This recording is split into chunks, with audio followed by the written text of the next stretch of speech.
All right, please introduce yourself, state your name and DOC number for the record. 71045 Robert Wagner. Okay, all right, Mr. Wagner, my name is Brendan Kelsey. Along with me is Mr. Roche. Ms. Pearl will be your panel, explain the process to you. We'll read some information into the record, have a parole interview, ask you some questions. You can respond at the end. You can make a statement. We'll take a vote. Do you understand the process? Yes, sir. Yes, sir. Okay. We have Ms. Jill Pascarella with us. You can speak at the appropriate time. If you'd like to wrap up at the end, that'd be great. Good morning. Yes, thank you, Mr. Kelsey. Thank you. We have Ms. Nora Henderson, Andrew Hunley, Jacqueline Bailey. Okay. And would you two introduce yourself in the back there? Yes. I'm Jacqueline Bailey. And I'm Elwood Johnson. Okay, you're the only one that have it. Okay. That would be what I need. Say that again. Yeah, okay, she will explain what it is. And we have, what's his name? If I can get that information. Mr. Grimes is here. That'll speak at the appropriate time. What's your first name, Mr. Grimes? For his name, David Grimes. Yes, sir. All right. Thank you. Thank you for being here. We'll let you speak at the appropriate time. You can have a seat right there. I have my. Sir, would you Yes, sir. sit down? Yeah, we'll let you speak at the appropriate time. You can have a seat right there. Yes, sir. Thank you. Thank you for being here. All right, Robert Wagner, DOC number 71045. You are a second-class offender, parole eligibility date 6/17/2022, not eligible for good time, full-term life. You can have a seat right there. That'd be fine. Yes, sir. I have to take my time. Yes, sir. I'll be able to sit. I have restrictions Yeah, go ahead. in my knees. Yes, sir. Okay. Like it, not eligible for good time, life sentence. Second degree murder or for murder. Does that sound correct? Yes, sir. All right, would you please answer Mr. Roche's questions, please? Thank you, Mr. Chairman. Good morning, Mr. Wagner. How are you? All right. Yes. All right. Mr. Wagner, you're currently 76 years old. Is that correct? Yes, sir. And you've been convicted of 2 felonies. Am I correct? Yes, sir. And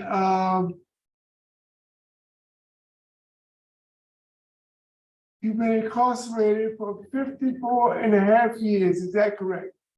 Yes, sir. In the 54.5 years, Mr.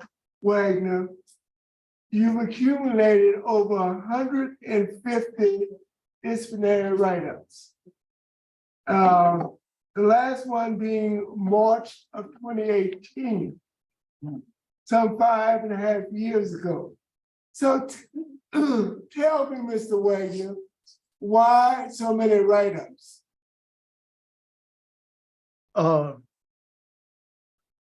It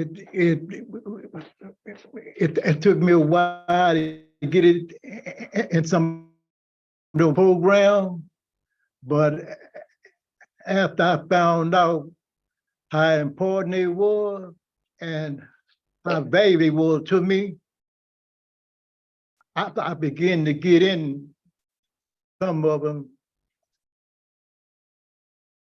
one by one, like anger No. management, No, pre-release. Mr. Wagner, I'm asking about your disciplinary issues, not your programs. So why so many disciplinary issues and so many violent issues in the 54 years of incarceration?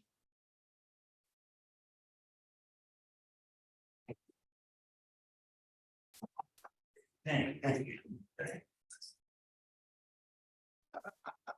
I was Attorney, I was would you explain to me exactly what I'm trying to get to? Yes, sir. I think what he's trying to ask about is in the earlier parts, especially of your incarceration, besides the last 5.5 years, why were you getting into Why were you having so many write-ups? Because of my side and my the people that was around and the way Angola was then, it was a very, very violent place in the 70s, the 60s, and whatever, you know. But as time went on, I began to change, you know. And victim awareness helped me a lot. Thinking for a change helped me a lot. And it's been over 5 years, I haven't had a write-up for nothing.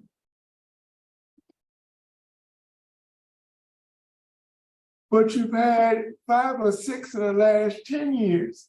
And if my math is right, you had 5 or 6 between the ages of 65 and 71. And Angola had changed by then, and you still had write-ups. Why?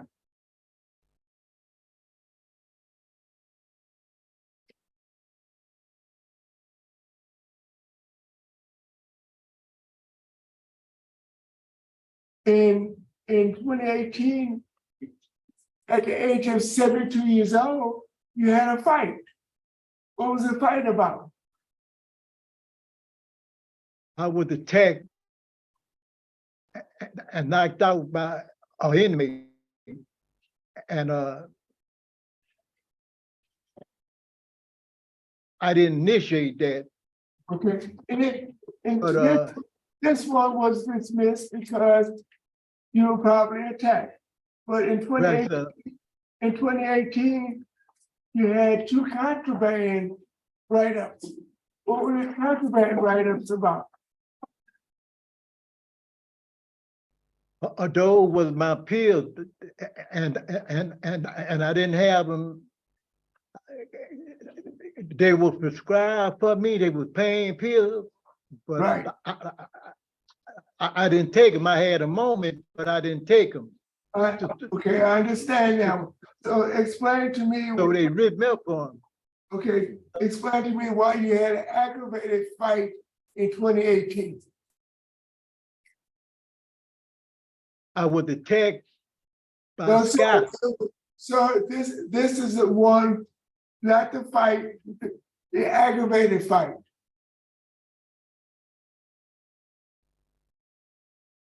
Right. Yes, sir. So what was that about? Inmate either behind me and knocked me out with 2 locks. I didn't see him.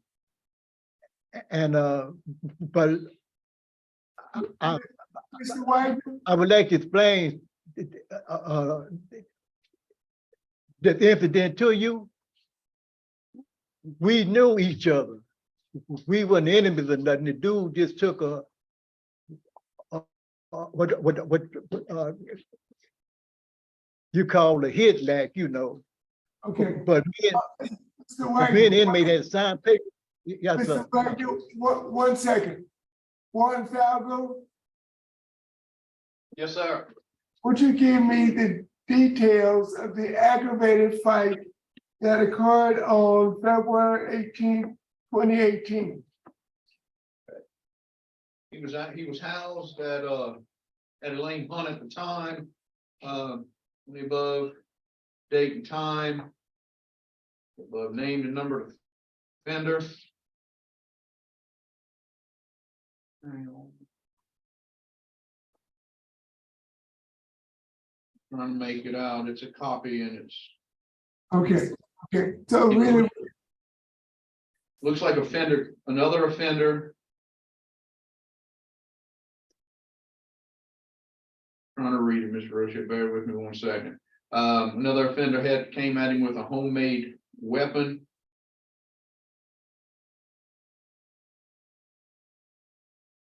It was a 9, looks to be a 9-inch knife or shank. Let me get to the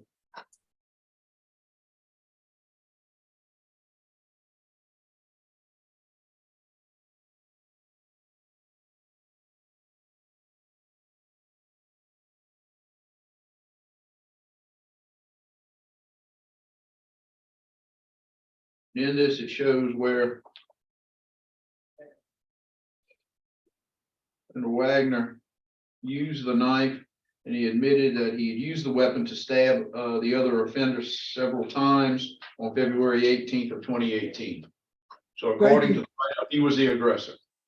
It was the aggressor, okay? Because when I saw aggravated fight, that told me that he should have been the aggressor. Thank you. Okay. Sure. Let's move on from disciplinary, okay? Give me 1 second. Now, Mr. Wagner, your first offense was what, manslaughter, is that correct?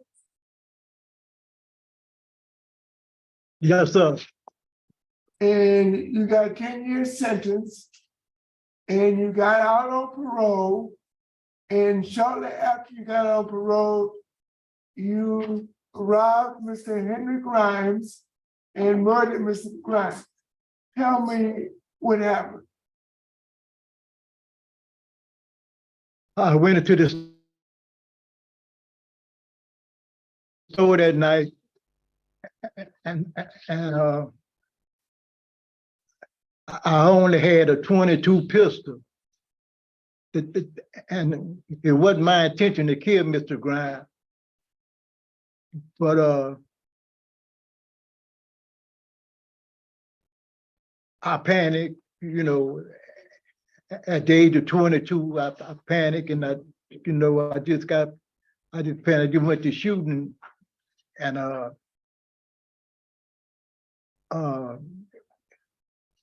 ran out the store. But I'm very, very sorry for that. And I was wrong. I was 22 at the time. And I'm 76 years old now. And I wouldn't do that no more in life, you know, because I'm sorry. And my heart goes out to him and the family. And I understand now that I took a man's life that I can't give back. I was young, I was stupid, and I made a bad decision. And it's been 54 years of hard, you know, suffering and pain that I called his family. I also called my family a lot of, you know, heartaches and pain. I was young, I just wasn't mature like I am now. And I thank God for giving me this opportunity to let Mr. Grimes know that I had no intention of killing his daddy.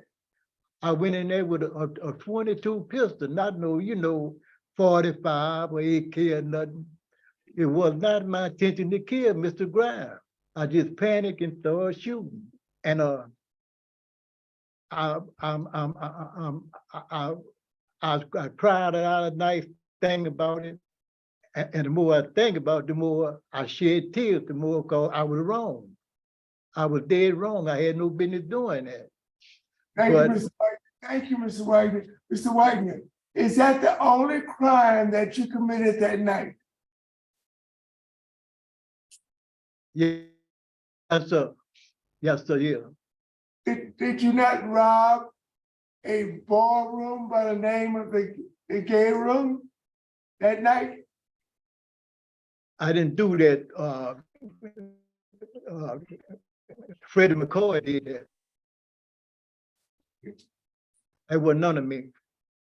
So you didn't go in and rob the barmaid of the $15. It was Freddie McCoy. Yes, sir. Okay. Now, Mr. Wagner, you pleaded guilty to second-degree murder. Am I correct?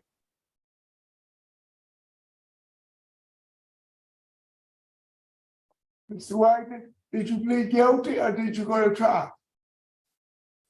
Sir, Did you plead guilty or did you go to trial?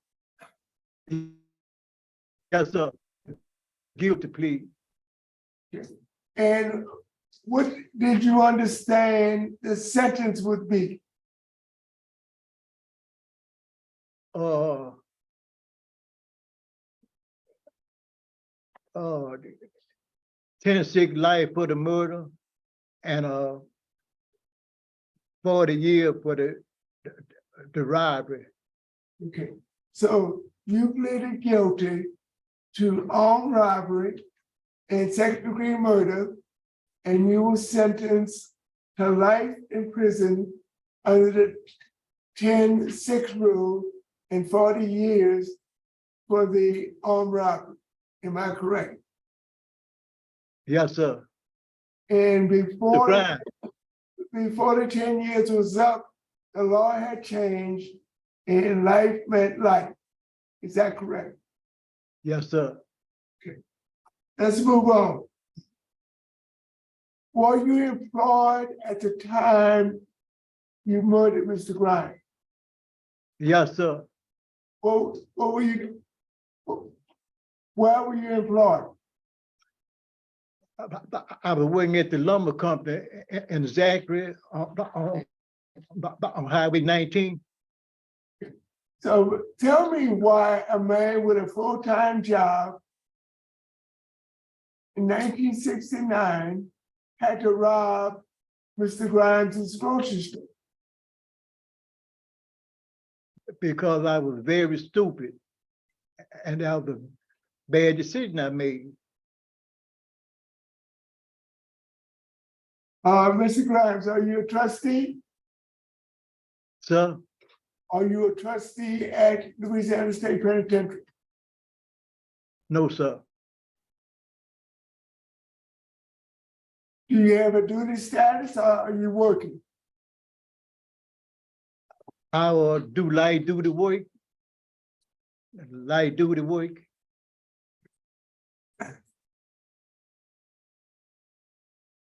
You were 22 years old at the time that you committed this crime. Were you using drugs or were you using alcohol? Neither one, sir. So you weren't intoxicated and you weren't on drugs when you committed this crime. If I'm correct, we drunk a beer or two, that's all, you know, one beer. Further, remember, Had you ever used illegal drugs? yes, sir. I was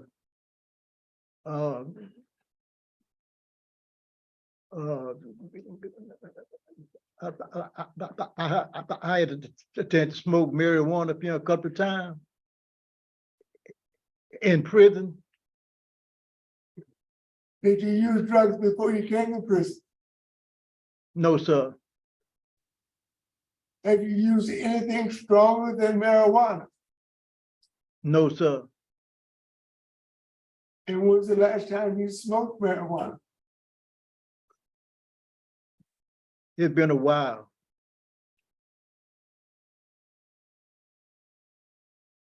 Now, let's get to your programs. I see in 2019, you took Thinking for a Change, and then you took Thinking for a Change again and completed in 2023. Is that correct?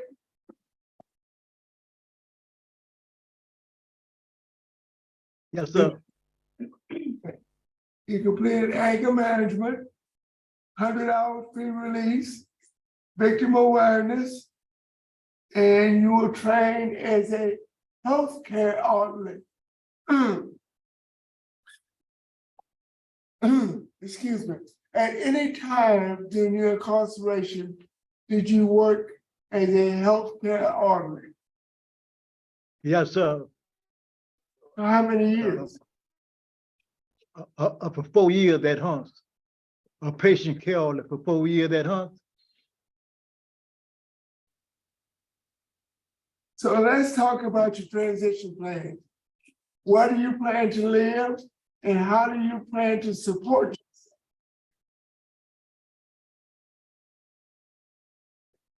I beg your pardon? Where do you plan to live and how are you going to support yourself? Hmm. Where do you plan to live and how are you going to support yourself. Well, I plan to,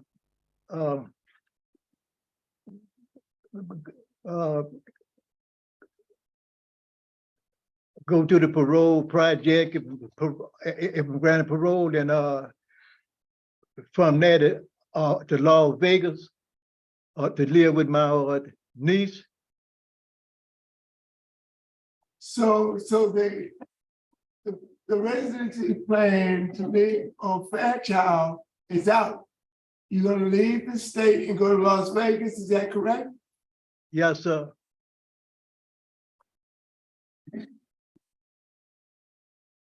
And how will you support yourself?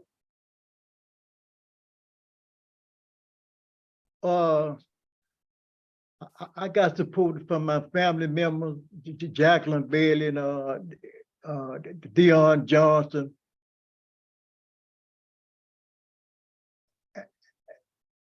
Attorney Pascarella, question. He's been incarcerated for 54 years since he was 22 years old. He's not eligible for Social Security as a participant. Is he eligible for anything from Social Security or any other government agency? Yes, I believe, thank you for the question, Mr. Rocha. I believe that he is. I'll be honest that Mr. Hunley is the expert here, and he could probably address that better than I. But I'm quite sure he will have some benefits, and you'll hear from his family, who is, they're extensive and they're very well equipped to provide for him whatever needs he has. Great, because I just want to make sure that he can survive if released, have a good place to stay, and a means of support, Yes, sir, that won't be a problem at all. which is very important to me. Now, Mr. Wagner, Yes, sir. I have to let you know that you have an abundance of opposition to your release.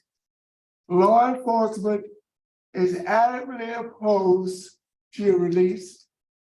We have 5 victim impact statements from 5 of the children of Henry Grimes Sr., who's adamantly opposed. And then we have 1 letter from a son of Mr. Henry Grimes, who is vehemently opposed. And I'm going to let him make his statement because he is present in the hearing room, and he will make his statement a little bit later on. But there is very strong, adamant opposition to any release for you,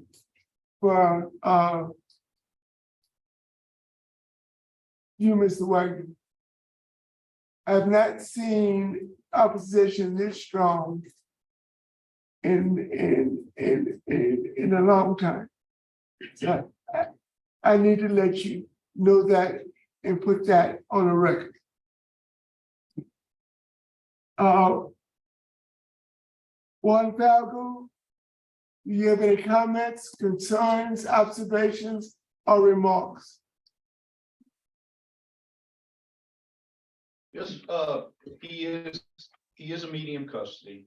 He did obtain his medium custody January of 23. He's in dormitory, he's working on a line. He came to us, he came back to us. He was with us back from 70, I think, until like 2012, and then he was moved to other facilities. Came back to us in March of 19, came back in as an extended max custody, and from 19 to 23, like I said, just recently obtained his medium custody. Thank you, Juan. Mr. Chairman. All right, we'll hear from Mr. Andrew Hunley. Andrew Hunley, Executive Director of Louisiana Parole Project. We're here today because of Act 544 of the 2022 legislative session. Act 544 was a bipartisan piece of legislation with buy-in from all of the stakeholders to correct a past wrong. Pre-1973, a life sentence in Louisiana was 10 years and 6 months. As Mr. Roche referenced, after 73, the rules began to change. But with Act 544, the legislature recognized that there were approximately 15 people who were still in the Department of Corrections who had pled guilty, accepted a contract with the state for that 10-6 life sentence in exchange for a guilty plea. And then the state had changed the rules. So the legislature wanted to provide a relief mechanism for those individuals. Most of those individuals have had their parole hearings. Mr. Wagner's one of the final individuals to get a parole hearing under Act 544. So Parole Project is here today to provide, to let the board know if Mr. Wagner is granted parole, he would go through our reentry program.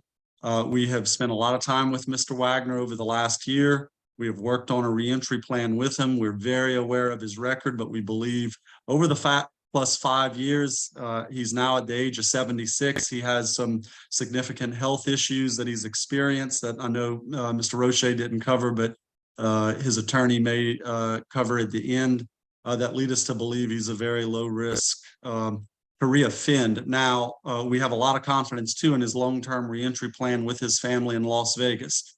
If the board decides to grant him to our reentry program, he would receive all the services from our organization before he's would be transferred to Las Vegas. But we also recognize that this board may choose to parole him directly to Las Vegas. If that is the case, we support that plan also, and we would work with his family to understand the resources that are available to him in Las Vegas when he goes there. In summary, Mr. Wagner is eligible for SSI benefits immediately upon release, and I stand ready to answer any other questions that the board may have. Thank you. All right, thank you. Mr. Norris Henderson. Good morning. Yeah, I've been knowing Robert pretty much all my life. And I first met Robert in Angola. And I was listening at Mr. Roche when he was describing some of the altercations Robert had been in. And I think one of the things contributed to a lot of that, like Robert said, I mean, Angola in the 60s wasn't, a nice place. It wasn't a nice place to be, given his stature, always having to kind of like stand up for himself. The recent things, when he went to hunts, the challenge became, sometimes your reputation precedes yourself. You be in a prison like Angola for years, and then you go to somewhere like hunts or DCI, and everybody tried to figure out, well, how did you survive in a place like that? And to the extent younger guys start to challenge some of these older guys, and it brings on all these kind of crazy altercations. And it's like I said, again, these guys started to, again, like he admitted himself, being young and foolish. A lot of these young guys in prison are young and foolish, and they're willing to challenge older guys who've been in prison a long time just to see, it's like, how did you survive all that time? I don't think you're the person that people say you are. And so it creates problems for older guys who, at an age, who have been mentally conditioned to always stand up for themselves, to kind of like back down. And so you kind of like forced into some of these situations, because if you don't stand and you run, and then you got this other tag that goes along with you, that now you're checked out. And so when you get that kind of label, you're kind of like between a rock and a hard place.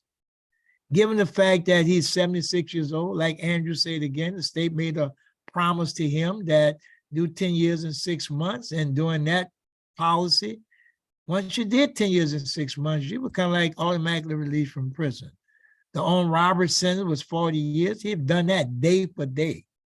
And so really and truly, it's like this hearing for him is almost, 40 years late in him coming. But like Andrew said too, he's almost the last 10-6 lifer within the state of Louisiana.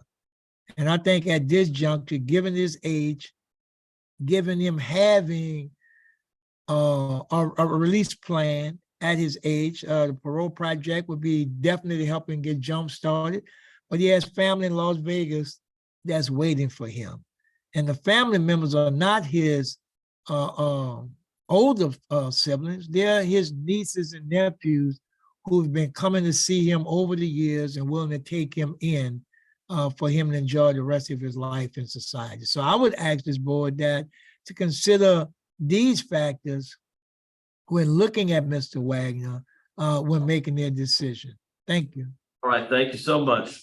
All right, Ms. Jacqueline Bailey, would you like to make a brief statement? Good morning. Morning. I'm Jacqueline Bailey, Robert Wagner's niece / sister. I'm here today representing and supporting my uncle. This entire experience has been like a nightmare because we were shocked at the news and wondered how this could have happened because he had a beautiful child life, and we just wondered how this happened. This was not the Bob I grew up with, but nevertheless, I had to accept the fact that the crime had been committed. I had to accept the fact that he made some bad choices and missed many warning signs about certain friends he had gotten involved with. I must confess to you that we have been in great pain also. First, my uncle's choices of friends, his lost freedom at such an early age, and the pain he has caused the victim's family and our own family. But I'm pleased to report that the counseling sessions, the victims awareness classes, and Bible study have really helped him grow and mature. With our letter writing and visitations, he has shown great remorse and wish he could undo the bad choices he made and the pain he caused the Grimes family and his own family. My uncle has a support system. He has a community of family members that are waiting to meet him. He has a community of scholars who have gone on to further their education. And especially my daughter, who is a retired military Air Force brat. But they're waiting to share their knowledge, ideas, and aspirations to help him face the many challenges before him. We all want him to remember and respect the best of the past and invent an optimistic future. We will plan together, pull together, and always be open for discussion and always have respect for each other. The greatest benefit is to show team effort through unity and hard work.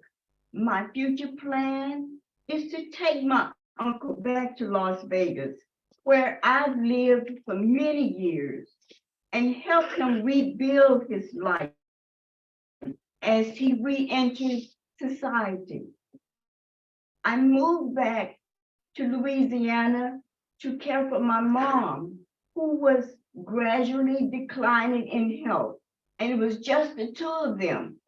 Yes, So ma'am. I had to make the decision to care for her. And in my closing, I'd like to say, we are constantly praying for the Grams family, hoping that they form some form of healing and one day forgive my uncle for the terrible choice he made, and will find it in their heart to forgive him. Thank you. Thank you so much. Yes, ma'am. Thank you. All right, we'll hear from Mr. David Grimes. Would you like to make a brief statement? You got 3 minutes there. Okay.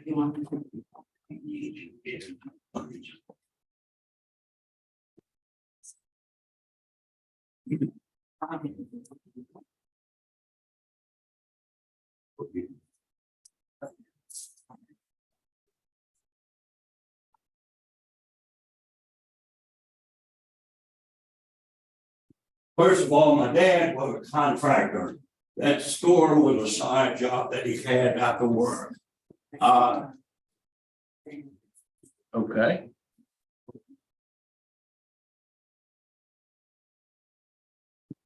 Go ahead, yes, sir. All right. Yeah, we can see it. Okay.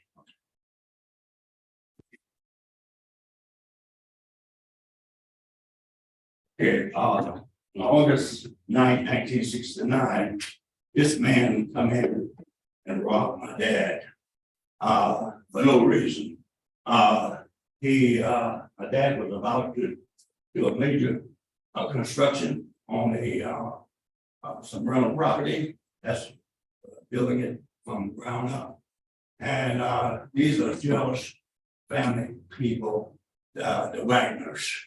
I would like to stand in front because I can show you better. He came in and he murdered my dad. He brought my dad to take the money. The registry is open. Instead of him doing that, he shot my dad 2 times. And my dad was a big man. And if he had allowed a chance, he would have broke this man up in a million pieces. He disabled my dad. He got on the floor and stood over my dad. And he unloaded the rest of his shots in him as my dad was falling away. My dad was telling him, those are my kids. I have 2 boys here, Louis and Ernest. They were in the store. One was 14, the other one was 16 years old. So those are my, don't kill me, don't shoot me in front of my boys. Instead, he went on and did it anyway. And as he did it, he straddled over the back of my dad as he was falling away. And I knew what was possibly going on with my brothers because I had just gotten out of Vietnam. I was in war. I was in Tet. I earned a Bronze Star as a warrior. And I know what medal will do to a body. And my boys looking at my brother looking at that awful sight I seen. It didn't do him any good. My mother, and brother, which was next door, they lived next door to the store. And they heard the noise, the shooting. They ran over to see what was going on. They meet Wagner at the door, and he was trying to shoot her. And he was trying to shoot her. And both of these boys, we don't know where they are from day to day. Louis, they both went on to college and got a college degree. Louis finished in horticulture.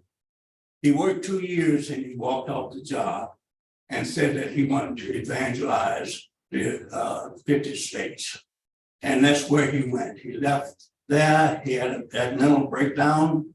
He left there. And as of last year, I heard that he had went by foot, no automobile or airplane or anything, walking hoboing to all 50 states. He had, last year I heard that he had went to 49.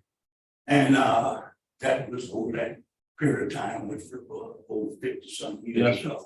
And Amadeus got a degree in engineering. He went to work for General Motors in Ohio. After 2 years, the company called the family told us to come get Ernest because he had a mental.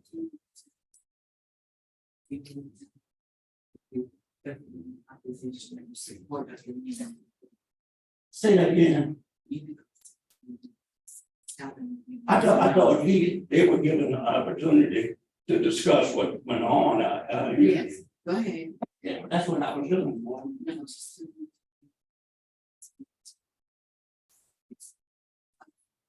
Sir, I'm in opposition of this man being out. Yes, sir. There were some things that were leading up to this that you need to know. And I feel that you need to know. Yes, sir. Because it's been a We have all the file. We appreciate you Not being only here. he killed my dad, but he killed the rest of the family. Yes, sir. And we are all in a mess, but trying to reestablish life, which we have not been able to do. Now, this man is, whatever they say, his family is Leon Shows and Lily B. Show. During that robbery, they arrested this man at Lily B. Shows, which is his mother. I give it the information. Yes, sir. We're familiar with the case. We have all the information. Yeah, Yes, sir. And she was harboring him. In other words, he after killing my dad, some days had passed, and they was hiding him out between Leon and Lily B. They lived in different at different addresses. Leon lived on Flannery Road, and Lily B lived on Church Street. Yes, I sir. have the address there. Yes, sir. And that's where they arrested him at. Now, after that murder took place, I want to draw your attention to this murder that this man committed on July 4th, 1965, at a place that he murdered Leroy Robinson. Yes, sir. We're here for your case, Yeah, for your okay. case. You got about another minute, sir. You got about another minute. We'll wrap this He up. arrived here, he was arrested at his mother's house, Little B. And now he was at what they call it back in those days with juke joints. It was very common back then. They didn't do any shooting that much, but they did a lot of cutting and stabbing. And this young man, he stabbed a man and got him disabled. And he stood over him just like the record shows that. He stood over, but because of witnesses that was taken from the report, he stood over that young man just like he did my dad. And he stabbed him. This is a serial killer here. And you all want to allow him to go, to be released. No, sir, we're here just to hear the case, but Yeah. thank you for your comments. You go ahead and wrap it up. That'll be good. Go ahead and wrap it up. Now, We'll you know, Lewis wrap it and up. Ernest, you know, we have them, we're a family that live by faith. And we picture Louisiana, which is a very rich state, blessed by God. And but government and management is different. In other words, we look at the government being like Nebuchadnezzar. Nebuchadnezzar was God's man Yes, sir. to punish his people. And Babylon was the country. And Louisiana is. Yes, sir. We'll go ahead and go ahead and I wrap. don't know why y'all so hard on me. No. And you didn't. No, sir. With this man here, and he had an hour probably to. No, sir. And this is what we see, you know, you're not, this man was paroled by you. And in less than a couple of months, he had to kill my dad. In other words, he was paroled. You have the dates, you said. We do. Yes, yes, And sir. and in 2 months, he came in and killed my dad. And you're asking for mercy to No. allow this man. No, sir. Well, thank you for your comment. We're so sorry, really sorry for your loss, really sorry for your. My dad was is dead because of the parole releasing him. Okay, Dr. Pepper was the one that worked on in okay, order to get him released. all right. The record shows. Thank you for your comments, sir. I'm so sorry. Thank you for your comments. I'm not gonna do that. If you want to arrest me, go ahead and arrest me. Yeah, okay. I know you do. All right, we'll hear from Mr. Wagner. Would you like to make a statement, Mr. Wagner, or your attorney, if she'd like to speak for you, that would be fine. Whatever you'd like to do, you guys can wrap it up. Yeah, yeah, I would like to say, I taking up, victim awareness and thanking for a change, you know, helped me a lot. And, I just heard Mr. Grimes say it, and I'm still, you know, I'm still sorry for killing his daddy. Yeah, I did that. And I, He got all being locked up. Okay, that's okay. He better, Sir, let him out. Sir, we okay? We got it. and, I would wish the many nights and days, bro, that I could bring his daddy back. I was wrong, man. I'm admitting I was wrong. But from the age of 22 to 76, man, I have changed. You know, I'm sorry what I did. And I understand the way he feels. That's his dad, you know, I understand the way he feels. But for 54 years of my life, man, I am not the same person. You know, I regret for what, you know, I did. I take full responsibility for my actions, but I wouldn't do that no more, man, because I made a bad decision, and I'm 76 now, and I would love to spend these few years, you know, with my loved one, my family, you know. Yes, And sir. all right, Okay, great. Mr. Pasquarello, would you like to wrap it up briefly? okay. Yes, sir. Thank you. As you've just heard, Mr. Wagner, the events of that night, the terrible decision he made in 1969 still haunts him, and he has shared with me, as he shared with you today, tremendous empathy and understanding for the way that the Grimes family feels. 54 years ago, the state made a promise to Mr. Wagner that he would be released on this charge in 1980. That promise was not honored. And since then, the state has attempted to belatedly honor that promise in two different ways. One, by having this parole process here today. And second, by the district attorney not opposing Mr. Wagner's application for parole today. He has served 5 times the sentence he was promised he would serve. And despite that broken promise and the prison environment that he was forced to survive, he's here today humbled, remorseful, and ready for a chance to live his remaining years outside of prison. We've talked about it a lot, and so I'll just say it again briefly, that obviously the environment that he entered in 1970 at this prison was unforgiving. It was brutal, it was barbaric, it was a place where there was no safety. And to survive, he had to be hyper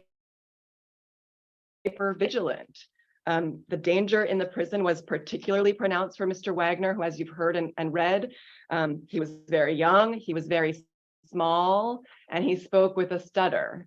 Those were things that he could not control, but they were things that made him particularly vulnerable. And they also meant that his life in prison, even in that era, would be different than what other people's life in prison would be.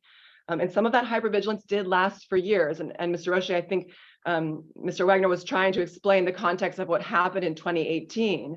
That was the result of a young inmate who had attacked him previously. And those are, some of what we've seen in his record, I think, is a little bit like scar tissue.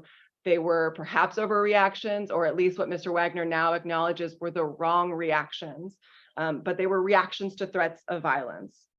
And we know now, I think, in this era in 2023, what fear and trauma does to someone. And when that develops, and Mr. Roche, you mentioned this, it can take longer to change, even when circumstances change, as they did here. And so when the prison changed, it took Mr. Wagner perhaps a little bit longer than others to change and adapt to this environment. When he went to Hunt in 2012, I think that new environment really helped him. He got involved in the Lifers Association. He got enrolled in pre-release programming. And at that point, Mr. Wagner had no hope of ever being released. But he began, as he mentioned to you, to see the value in DOC programming. And so when he came back to Angola, he enrolled almost immediately in Thinking for a Change in 2019. He did it again this year, and he did victims awareness. And as you see reflected in his disciplinary history, it really did help him. And as he mentioned a couple of times, it really helped him turn an important corner. Those first 30 years of his time in prison were long while the prison worked to change.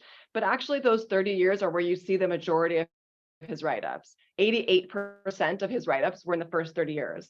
And only 11% of his write-ups were in the last 20 years, and just 4% in the last 10. So a disciplinary record where you see no change, that is a concern. That's a concern. But that's not what's reflected in Mr. Wagner's record. His record shows a difficult early period and a later period that evens out. And importantly, after taking out that DOC programming in the last 5.5 years, he has learned how to stay write-up free. And he has done that even in the face of harrowing personal loss of his sister, even in the face of the daily conflict that we know he experiences every day. He's still living in prison, and he's figured out a way to manage that conflict well, in a healthy way, in a way that doesn't run afoul of the rules, and in a way that I think shows us that he will be able to live safely outside of prison. Yes, ma'am. In closing, I'll just say, obviously, a lot has changed in the last 5.5 years and 5.5 decades. And Mr. Wagner is one of the things that has changed. He has the eager and dedicated support of the Parole Project and his family. As Mr. Hundley said, we are confident in his success if he's released, and we hope that you will give him a chance to live his remaining years outside of prison. Thank you. Thank you. Thank you. All right, is the panel prepared to vote? Yes, All right, Mr. Roche. Mr. Wagner, based upon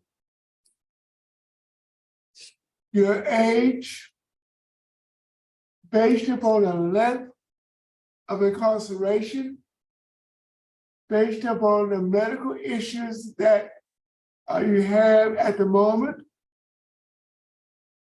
my vote is to grant your early release.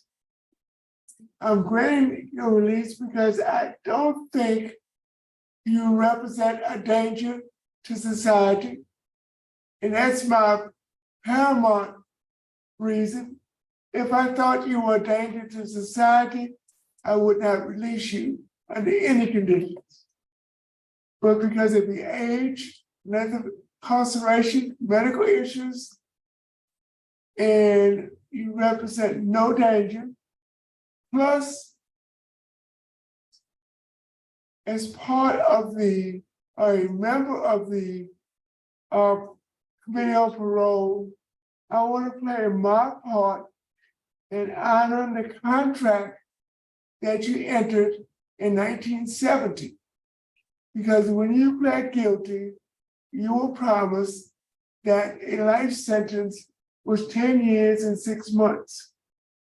And Act 544 sort of represented an opportunity for you to have a hearing today.